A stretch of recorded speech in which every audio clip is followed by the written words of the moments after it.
Paz, irmãos, tudo bem? Vim aqui mais uma vez conversar com vocês, trazer a palavra de Deus para a minha vida, para a sua vida, para a vida da nossa família. Hoje a palavra que ardeu no meu coração, tá lá nos Salmos, né?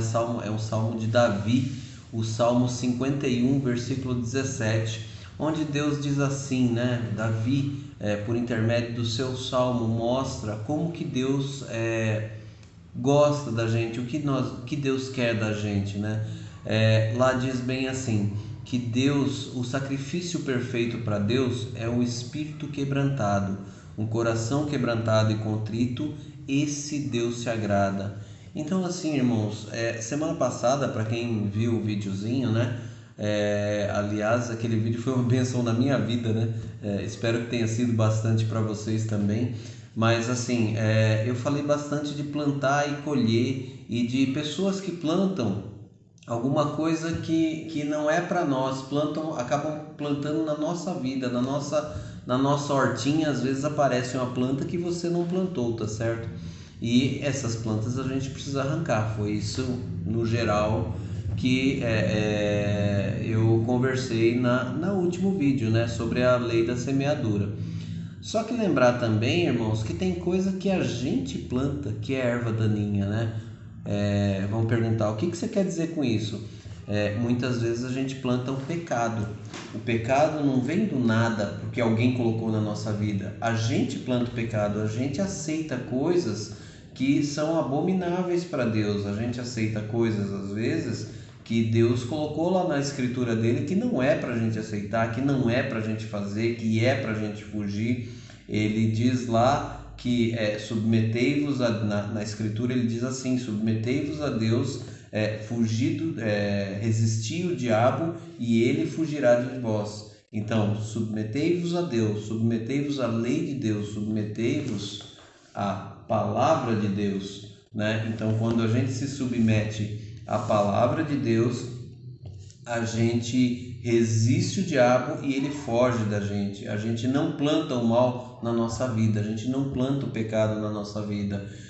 Tem muita religiosidade principalmente em alguns lugares que a gente vai, a gente percebe uma religiosidade muito grande, mas tudo que Deus ensinou na sua palavra, ele ensinou já pensando para que a gente tenha uma vida boa, para que a gente leve uma vida leve. É muito claro, irmãos, a lei da semeadura. Se eu semear a discórdia, se eu semear o pecado, se eu semear o roubo na minha vida, eu tenho consequências. Deus até me perdoa. Deus perdoa sempre, tá certo? Deus, o único pecado que é para a morte é aquele que a gente peca contra o Espírito Santo. Depois que vermos milagres, vermos maravilha, a gente fala mal do Espírito Santo.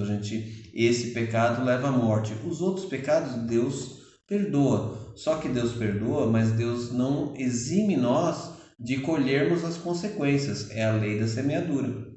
Então, tudo que Deus quer na nossa vida, tudo que Deus quer, tudo que agrada a Deus, que Ele está dizendo aqui, é o coração contrito, o espírito contrito, é o espírito arrependido, né? Então, se você tem alguma coisa que te faz mal, te fez mal, coloca nas mãos de Deus, joga fora tudo isso, porque Deus quer cuidar da gente, tá certo? Deus é aquele pai que quer cuidar da gente a cada minuto, a cada nascer do sol, né? Ele criou o sol para governar o dia e a lua para governar a noite, para que a gente possa a cada dia escrever uma nova história nas mãos de Deus, nas mãos de Jesus. Se você tem algo como no último vídeo, algo que alguém plantou na sua vida que não é do teu propósito, arranca.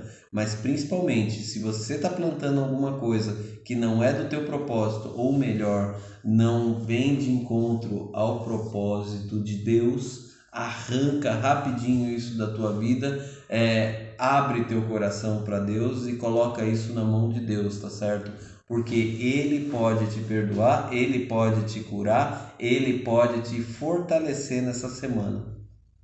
Uma excelente semana para você, uma excelente semana para aqueles que estão do teu lado, que você possa transbordar o amor de Deus do lado de cada um, tá certo? Que as pessoas possam enxergar em você que você tem algo de Deus, tá certo? Mas abra sua vida para Deus, para que Deus possa entrar e você possa transbordar em todo aquele que passar do teu lado. Um grande abraço, eu espero te ver aqui no próximo vídeo. Deus lhe abençoe. Até logo.